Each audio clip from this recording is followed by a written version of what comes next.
Thank you very much for the introduction. It was correct. The Italian was correct. More than understandable. So it is.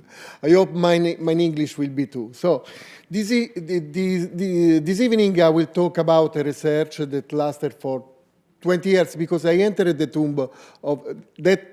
At the time it was a tomb, but now we will see that I changed my mind on that. In 1995, and then I started excavation in 1996. So, who is Arwa? Arwa, these are the 8 known status of Arwa. Arwa was the great majordomo of the Divina Doratrix Amenirdis. He lived at the beginning of the 7th century BC, when Egypt was under the rule of the pharaohs of the 25th dynasty. So the pharaohs of the 25th dynasty were Nubian pharaohs. They conquered Egypt and they set a firm rule on Egypt. But on the south, there was still the power of the Theban, the Theban administration. And so I believe that Arwa was in fact sort of viceroy in Thebes.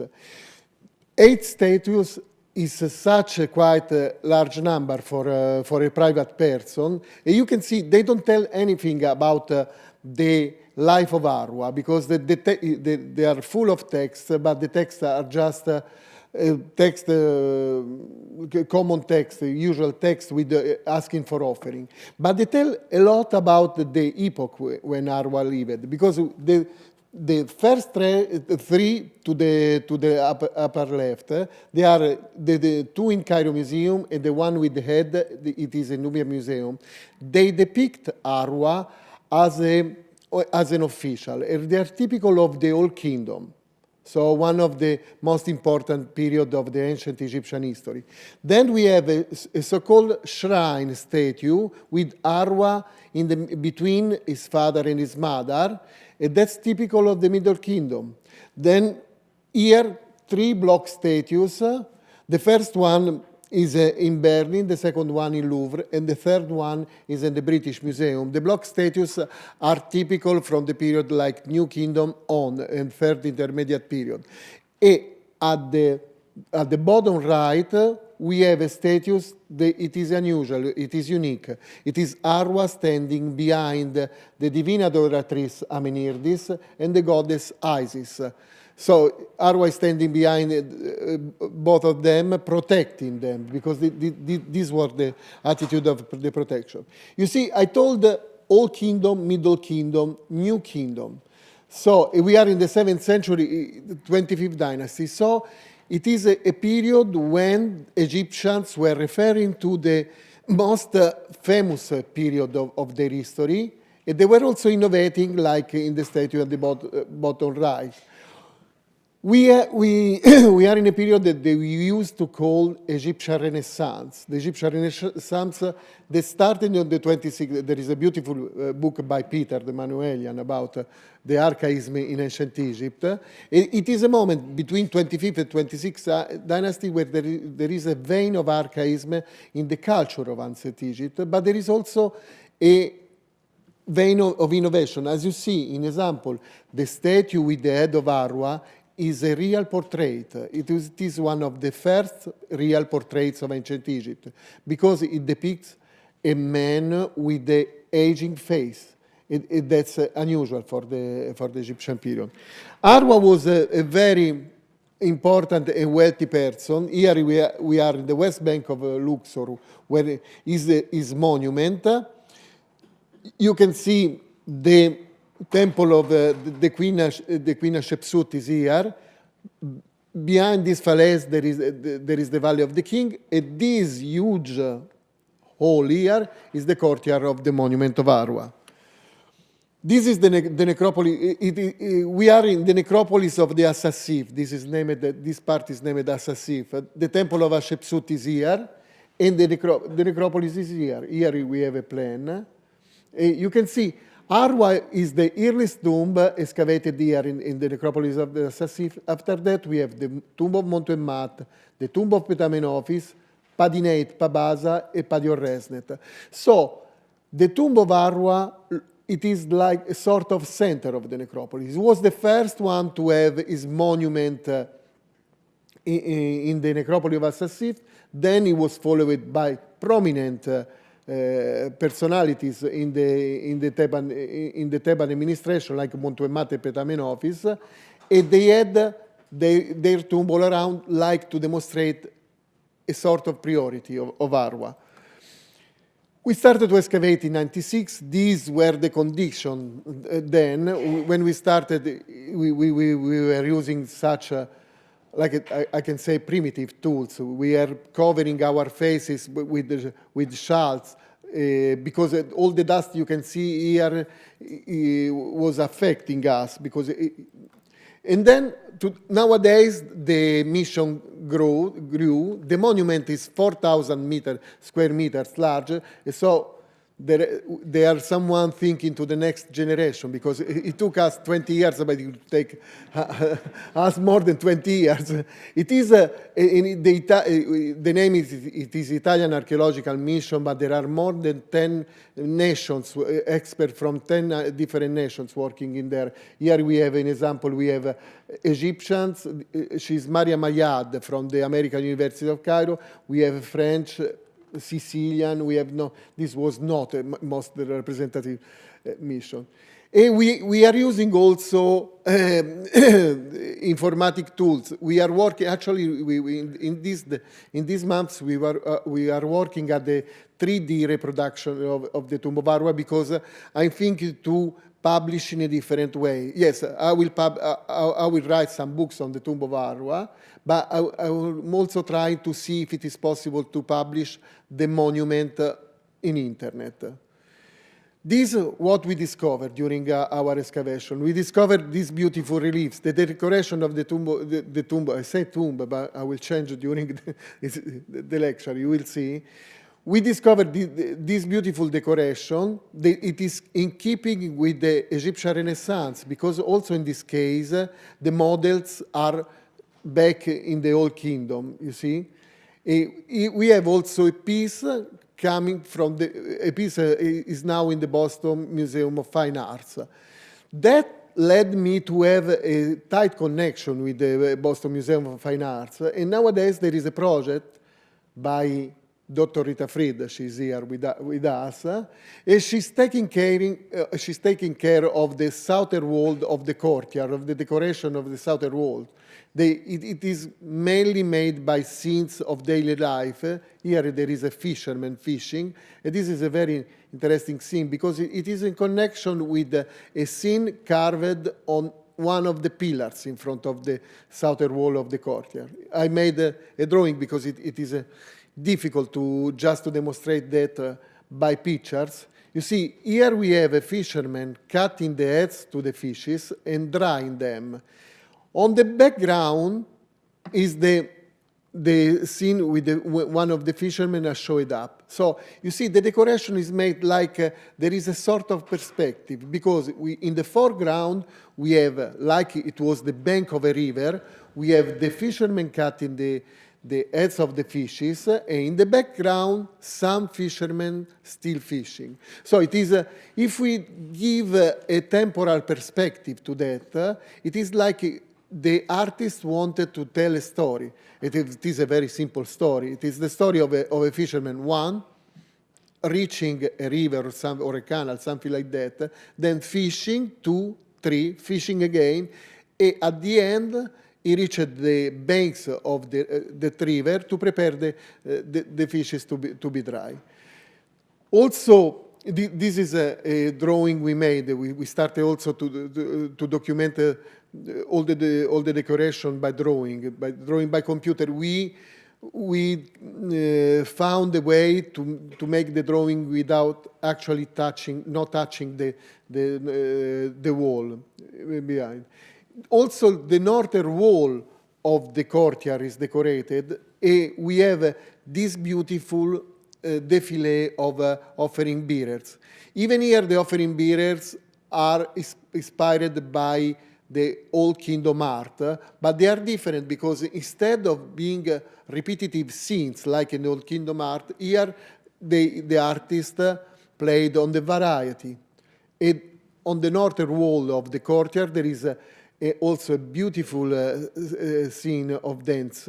This is the Cherep dance, and that goes back to something interesting, Peter the Manuelian, Giza, because this is the tomb of Giza, the tomb G6020 is the tomb of Imeri, and we can be pretty sure that the artist of Arwa copied from that tomb, not from the other tomb, not because the style is different. Of course, Arwa is more achieved as a relief, the relief of Arwa. You see, there is also a treatment of the muscle different, really like in the Italian Renaissance. Imagine Michelangelo, the attention he paid to the muscles. But we can be pretty sure that they copied from this scene because of the disposition of the hieroglyphs. There are hieroglyphs in the middle of the two scenes, and you see the position of the hieroglyphs is more or less the same. So that is impossible without thinking to a direct copy. So this is one of the major discoveries we made. We discovered that Shapti is a limestone Shapti. We discovered in the middle of the first pillar a doll. It is very important because he has in his hands the crook and the flail, the royal insignia. It's not a pharaoh, It's not a pharaoh because the pharaoh has a uraeus on the head. But Arwa considered himself a prominent person. As I told you, he could be the viceroy of Thebes. Arwa, here is the name of Arwa. The name is preceded by a title, Werweru, that means the great of the greatest. It was normally the title assigned to the minor kings or foreign kings. When we discovered it, we believed that it was unique, that it was the only Shapti of a private person holding in hands the royal insignia. But then, when I came in Boston in 2003, I had to change my mind. Another friend from Boston. We were younger. You can tell by the color of the hair. I thought a long time before deciding to show this picture. But in any case, Denise is holding in her hand another part, the upper part of a Shapti. It is in the Museum of Fine Arts. Also that Shapti, again a Shapti of Arwa, has the crook and the flail. So just to demonstrate that Arwa considered himself, at least Arwa considered himself someone having power over Thebes. That's what we believed to be a tomb when we started excavation. Now we changed our mind and we believe it is a cenotaph, a sort of temple dedicated to Arwa. We believe that because the monument is conceived like a temple, like an Egyptian temple, with a courtyard, one or more pillared hall, and then a shrine. With the dimensions of the spaces decreasing from the courtyard to the shrine. But this is not the only unique feature of the cenotaph of Arwa. We have also that corridor that is surrounding the center of the monument that makes the cenotaph of Arwa quite unique. The corridor was conceived to be square, but then they found some Ramesside tomb here and they had to change the plan. The corridor makes the nucleus of the monument sort of island, like in the tomb of Osiris. Osiris was buried in an island. Here we have the Osirion of Abydos. And so we have this concept transposed in two different ways. Here you see, here there was the sarcophagus, the space of the sarcophagus, a real channel around the island. It was an island in granite. Here, in the Arwa, we have a different transposition of the same concept. And we find the same concept in the Pyramid of Tarco in Nuri, in Sudan.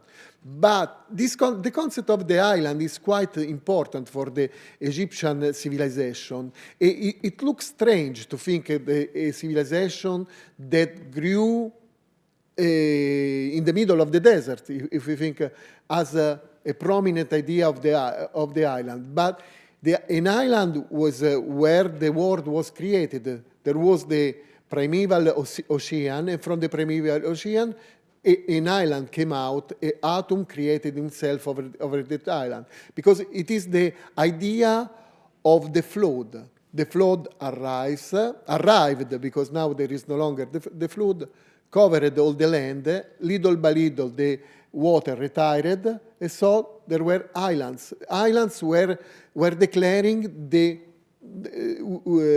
life was coming back. But it is a concept we are able to find also in other funerary monuments before the period of Arwa. Here we are in Lisht, in the period of Sesostris I.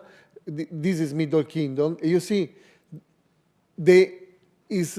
it's sure that the corridor around the so-called burial chamber had to be like that, but like in Arwa, they changed their mind, so they made this entering directly the burial chamber.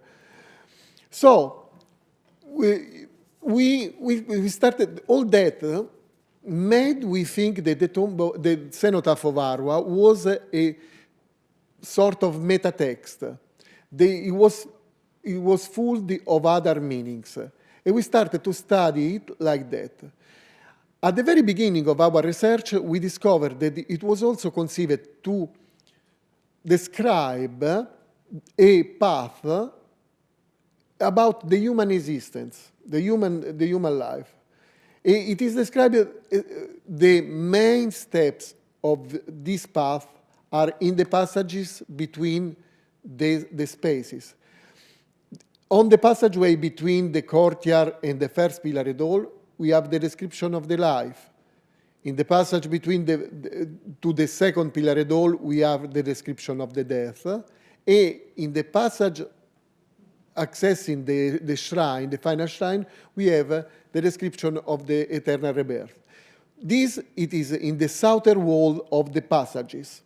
And we go to follow that. We see the life, in example. The life is described through a text. It is a text that is a copy of other texts from the Middle Kingdom. It is an ideal life. It is not the actual life of Arwa. It is the ideal life of the good Egyptian, the good ancient Egyptian. He gave bread to the hungry, he clothes to the naked, he protected the orphan, he gave... so they are the good deeds. The good deeds that make Arwa a good man. A good man can access the eternal life. That's the reason why. After the life, we have the first pillar at all. It is a sort of... the decoration of the first pillar at all makes the story progress a little. It tells the years, the passing of the years. This is the situation of the first pillar at all when we enter in 95. It was pillared, but the pillars disappeared because they completely collapsed. They were there. These are mainly the debris from the pillars. And this is the situation of the pillar at all, the first pillar at all, how it is nowadays. We built some plywood pillars, fake pillars, like in the theaters. We used the technique of the pillars because we recovered a lot of fragments from the pillars. We copied them and we stuck to the plywood surface to have an idea of what of the text. That helped us a lot in identifying the decoration, but we had also to clean the walls of the first pillar at all. We made this kind of conservation, you see. We cleaned the walls just to understand which kind of text we had in front of us. We used the computer. These are pioneer pictures, I can tell, because they were taken in 2002. when the digital photography was just really at the beginning. I didn't change them.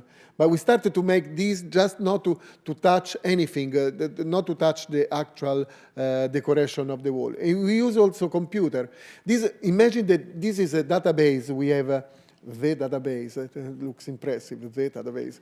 We have this database online since 2007. So it's sort of a cloud before the cloud. You see, we are clouding before the cloud, before Mac. I have to ask the copyright from them, so I could sponsor my project.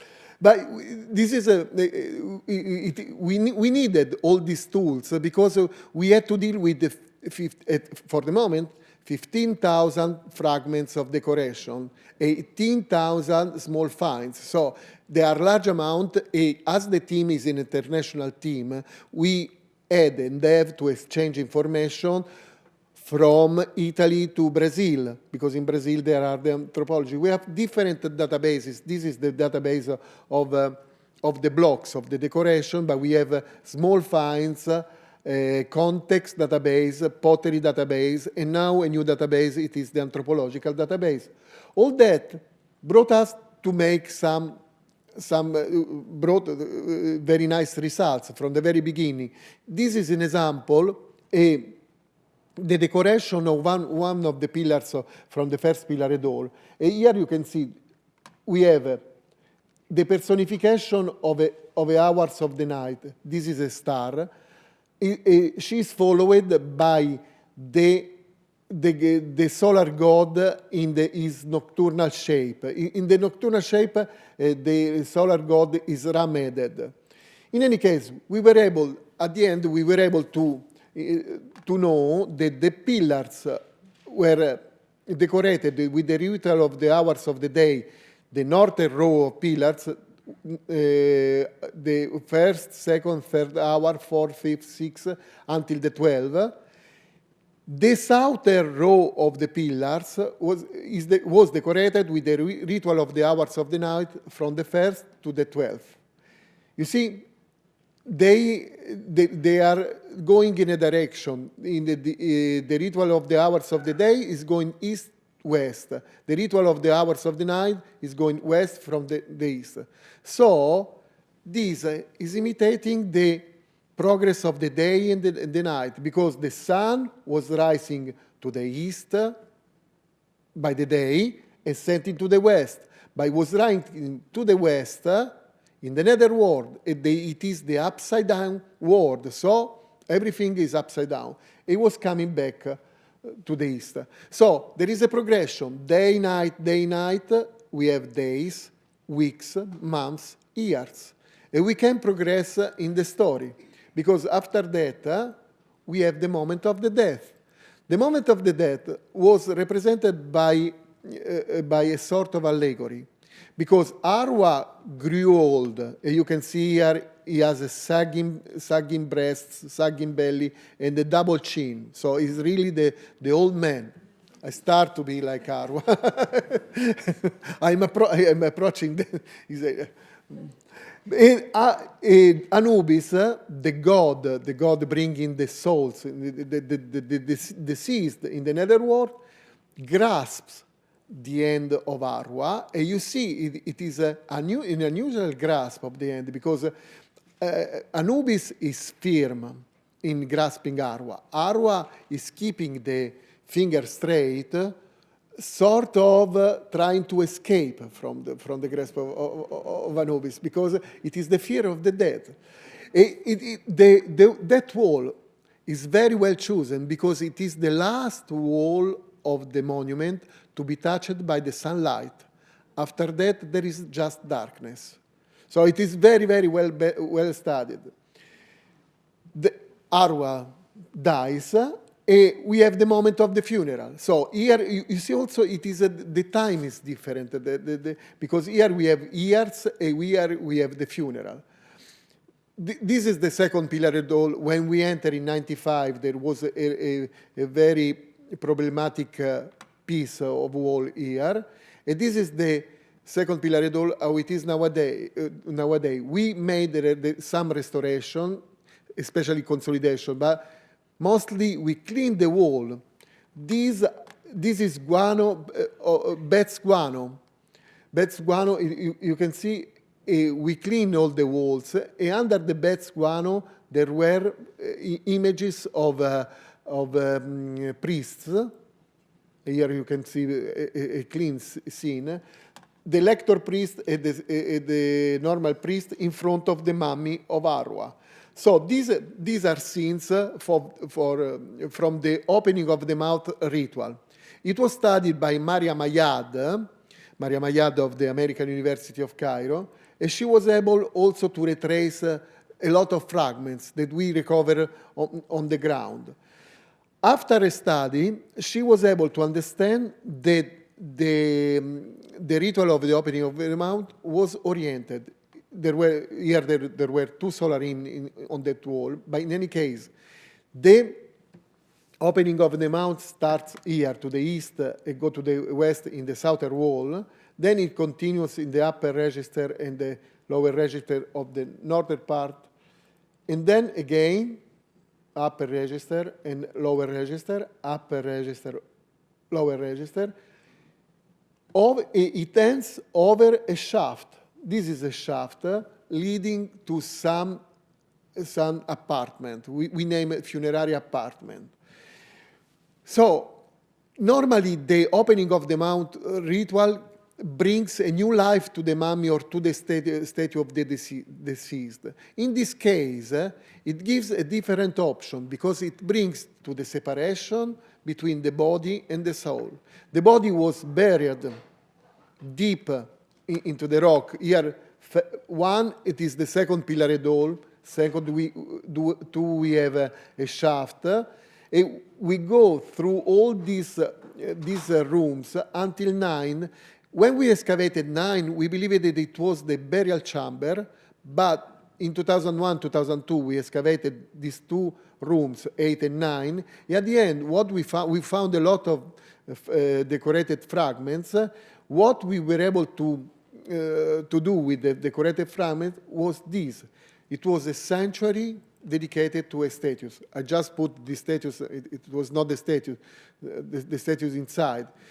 So that's the reason why I believe the monument of Arwa is not a tomb, but it is a cenotaph.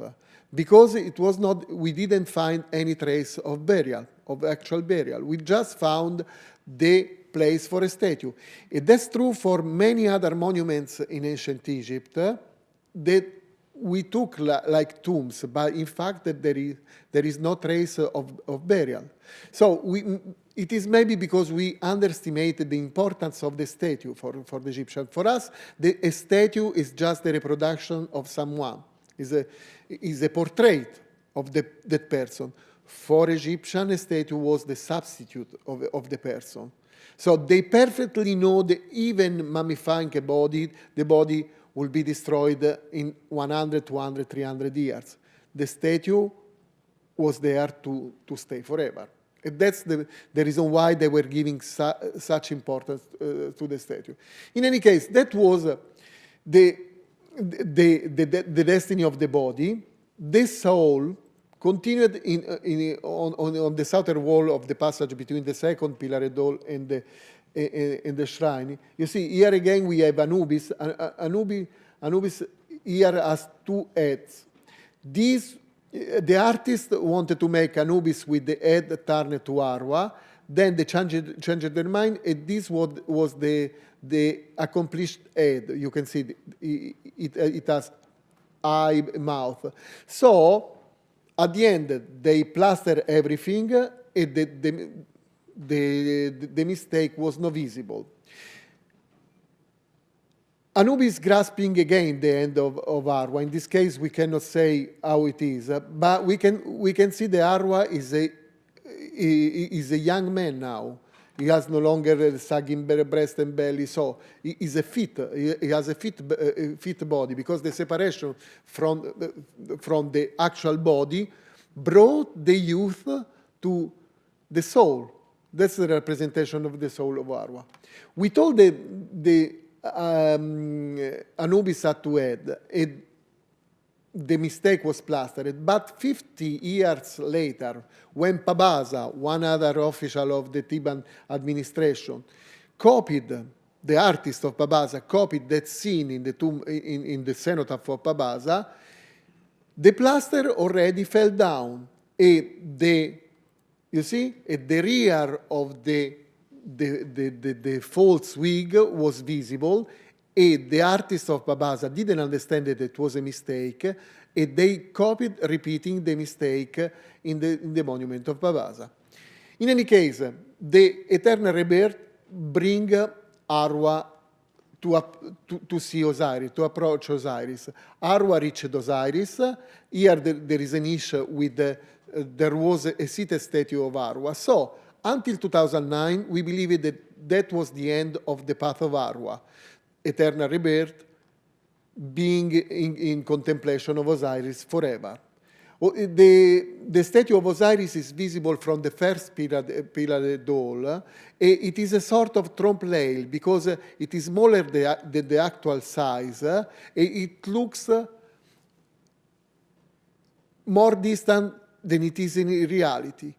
In the trompe-l'œil, it is a device used also this in the Italian Renaissance to make the spaces larger, longer, to increase the depth of a space. In example, Bernini used a lot the trompe-l'œil. In this case, it is to make Osiris farther than it is in reality.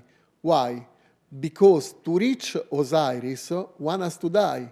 So, making him farther, it means it is a way to try to postpone the death.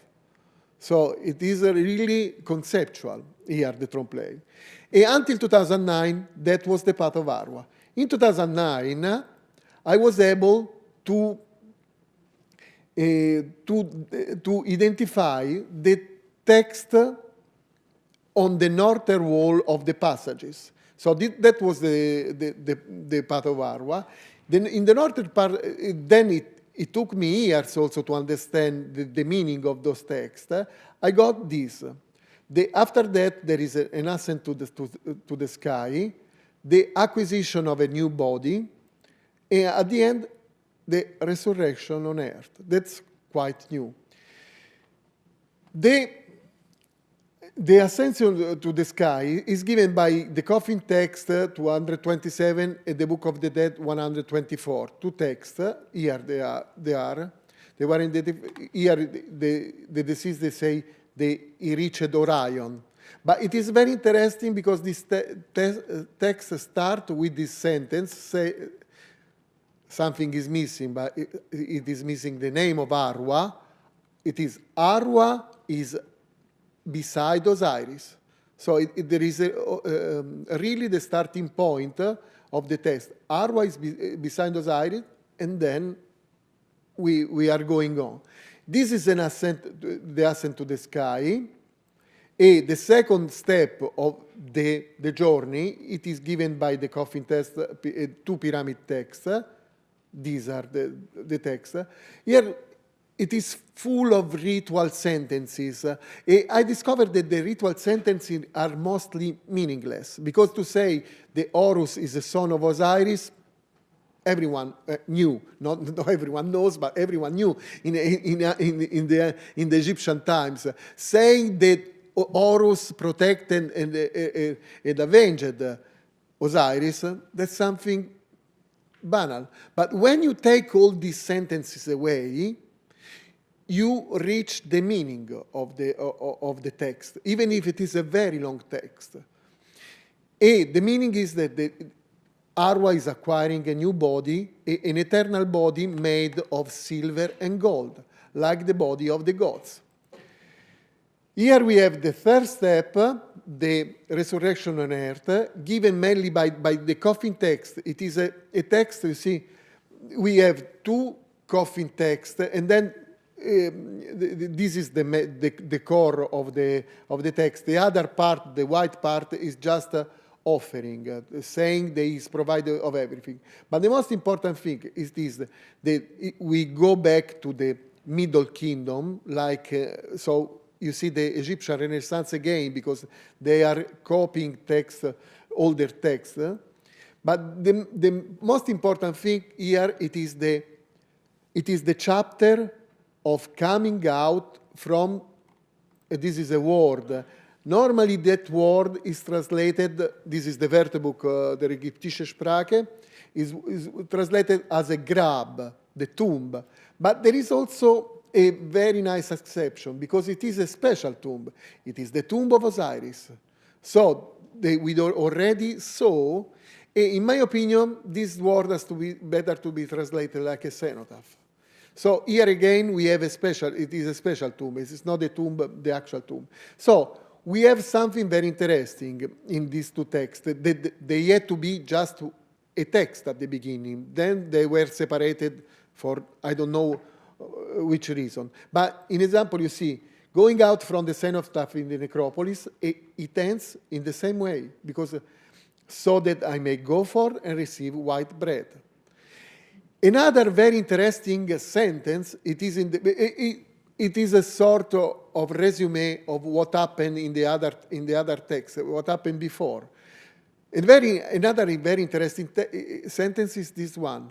I will not give this utterance of mine, which I know, to the gods who are ignorant. Here the gods are also the deceased, because in ancient Egypt, gods, they can use the word, they could use the word for gods, either for the actual gods, but also for the deceased. So that's the reason why I believe we are in front of a mystery path, a sort of beginning of mystery religion. Because if we look, this is where the text is written, to Apuleius, Apuleius is right.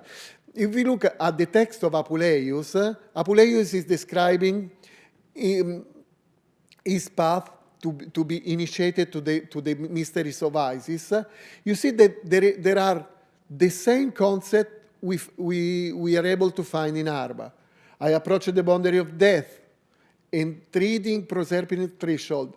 I was carried through all the elements. And therefore I shall recount only what can be communicated without guilt to the understanding of the uninitiated. So the same concept. Of course, we have centuries of distance between the two texts, but they are very, very similar. And this is the next step of my studies, because I would like to see if it is something that we find in Arwa, or is it something we are able to find before Arwa. The plague of Cyprian. When we made, we jump of 1,000 years to the 3rd century AD, here, because the research in the cenotaph of Arwa has two aspects. One is philological, the path of Arwa. The other one is archaeological. We excavated with a pure stratigraphic method. For the moment, we reached just the 3rd century AD. But before knowing that we had reached the 1st century AD, we had to piece together many different hints. That story of that started in 97, at the beginning of the excavation. In 97, in the northern part of the first Pillar Dole, we found a layer of lime with the bones inside. We understood that it belonged to a sort of plague, the disposal of the corpses because of the plague, but we were unable to understand which plague was, because together with the bones, we found this group of items. At first, we believed that they were burial furniture, but then we discovered that, in example, this date to the 2nd century AD. The vases, these belong to the 3rd century, but the other vases are Ptolemaic. Also, in this case, this is an assemblage of vases that are Ptolemaic, but this scarab is Roman. This also 2nd century, 3rd, 4th century, and Ptolemaic. So in a moment, we understood that in a moment of the story of the cenotaph of Arwa, they cleaned the first pillar and all. They put all these objects that they were scattered on the ground aside, and they used it to bury some diseases because of a plague. 2005, the second step of the story. We were excavating in front of this is the main entrance of the cenotaph, and we found this situation. You see, here we have pieces of coffins and some pieces of mummy. They were placed on the ground like someone threw them from the top of the portico. This is a portico. This is a portico. Like someone threw them from the top of the portico to here. And after that, someone separated the mummies from the coffins. And that we attributed that action to some robbers. But it looked weird, because normally the robbers take away. They don't throw into a monument or something. So it was strange, but we had no other explanation. You know, when we lack explanation, we find something, but we have to explain. We found also these. They are coffin masks from the 2nd century AD. They are very rare. I found just an example in Tübingen, you see. And they are named the Phoenician coffin. The Phoenician coffin because of this. It is interpreted like a tiara and not like a wig. And so that's the reason they are named the Phoenician coffin. They date to the 2nd century AD. Another step of our research, 2009. Here, along the eastern wall of the courtyard, we found a mud red brick structure, because they are mud brick, but they were barred. There was a very strong heat, because here the wall, this is limestone, was completely melted down. So we understood that was a kiln. More specifically, was a limestone kiln, lime kiln. A lime kiln, it was to produce the lime. This is a Roman image I found. It was a kiln with they were making an oven. Over they were putting pieces of limestone. They covered that, and they make them barred for 7 days, because it is the same system to make the lime nowadays. And so we started to understand something more. In 2009, we also found a large bonfire, the remains of a large bonfire in this position of the courtyard. You see, at the bottom of the bonfire, there was again another baked mud brick, some skulls, and also the complete vases. Together with them, we found also pieces of coffins, barred pieces of the coffin. This is a coffin of the 26th dynasty. It's a very characteristic of the. It had to be a very beautiful piece at the time. Then again, in 2010, we uncover here. This is another cenotaph. It is the cenotaph of Achimerru, the successor of Arwa. In front of the entrance of the cenotaph, we found a layer of solidified lime. Inside that, there were some other vases. We took out the vases, and we found that they were typical vases of the 3rd century AD. Again, in 2012, after the revolution, we ended the excavation near along the east wall of the courtyard, and we found other lime kiln. This is the first one already uncovered in 2009, excavated. You can see the remain of the lime here.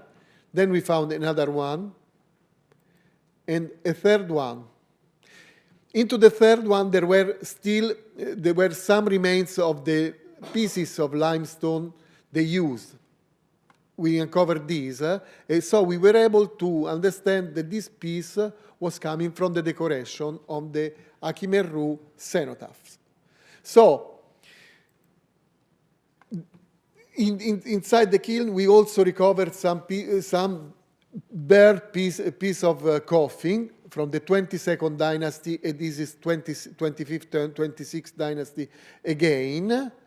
All that started to bring me to think that there was something that went on in just one period. But I had the solution of everything through the lamps we had discovered into the lime kilns, because one of them was close to the lamps we had discovered in the first pillar at all, connected with the limestone, with the lime layer. And so I was able, at the end, I was able to put all together and to have a very short story. The story is dated to the 3rd century AD because of the lamps and because of the pottery. There was a group of people here, B1, who collected mud bricks from, here there is a mud brick wall from the tomb of Petamenophes. They collected the mud bricks and they built the kiln. B2, another group of people, same people, went to gather pieces from the decoration of Arwa and Akimeru, and they put over the kiln. Then we have C, another group of persons. They went around in the necropolis and they took coffins and mummies to use the coffin and mummies as a fuel for the lime kilns, because we are in the middle of the desert. There are no trees. There is no wood. So mummies and coffins are good to be used as a fuel for fire. They separated the mummies from the coffins because the mummy burned better than faster than the coffin. So they have a different potential. After that, after 7 days, when everything was cooled down, the same group of people took the pieces of limestone. They brought at the entrance of the tomb of Akimeru, and they slaked the lime. The lime was used to cover the corpses brought here before because of the plague. At the end, because now I studied all the process to dispose the corpses during the plagues. I believe at the beginning, I believe that it was just enough to put all the body in a trench, cover them with the lime, and that was all. No. The corpses have to be buried at the end. So that's the reason why there was a bonfire with, at the bottom, the skulls. Some skulls belonged to the victim of the plague. Some other belonged to the mummies, used as a fuel also in this case. That's the reason why we recovered the coffins. And so, at the end, I was able, through the dated pottery, I was able to retrace the exact plague we were having. And so it is the plague of Cyprian. Cyprian was bishop of Carthage, and he described it in one of his writings, a plague that started in 250, 251. It started from Sudan and Egypt, because the first attestations are in Sudan and Egypt, but then it spread all over the Roman Empire. At the moment of his worst rage, the plague of Cyprian killed 5,000 people by day in Rome. 2 emperors were killed by the plague of Cyprian. And now that discovery interested some colleagues, an American and a Canadian colleague. They want to make the DNA analysis of the teeth of the skull we discovered, because they are maybe able to identify the virus. If we are able to, they explained to me, they identified the virus of the plague, we are able to see which illness it broke. So we are able to find the ancestor of that illness, because viruses, I'm talking, for me, it's science fiction, it's Jurassic Park for me, but they tell me that it works. So if we're able to identify the virus, we will be able to identify a path, and that path can be applied to other viruses. So our research can help in fighting viruses like Ebola. I repeat, it looks like a science fiction, but if it works, it's good, because it will be the archaeology that helps the other research. I end my lecture with the future of the research, because Arwa is a trove. Arwa is an amazing monument. It is also amazing because we took the time to excavate in a proper way, because if you excavate very quickly, you don't find anything. You just find the monument at the bottom of everything. But between the surface and the bottom, there is a lot of things. We also, in the future of our research, there are these two pieces of Roman funerary portraits.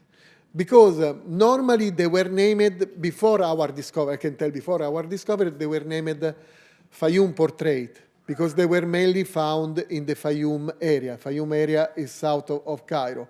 Now, we knew that there were some hypotheses that the Fayum portrait were also coming from the Luxor area. These are the demonstration. To the right, you have a Fayum now Roman funerary portrait discovered in 1999. And to your left, it was discovered in 2008. The first research we made, they were made by Claudia Carvalho, a Brazilian anthropologist, led to the conclusion that the mummies, because we found with the 2008 portrait, we found 3 mummies in association with it, brought to the discovery that the mummies associated with the portrait are not mummies, they are just naturally mummified bodies, and one of the body belong to a person who is not Egyptian. That brings us to the connection with the Roman army settled in Luxor in the 2nd century AD, because they date to the 2nd century AD, and maybe to revise a little the theory that they belong to Egyptian art. Maybe they don't belong to the Egyptian art, but they are completely in keeping with the Roman art. Thank you very much.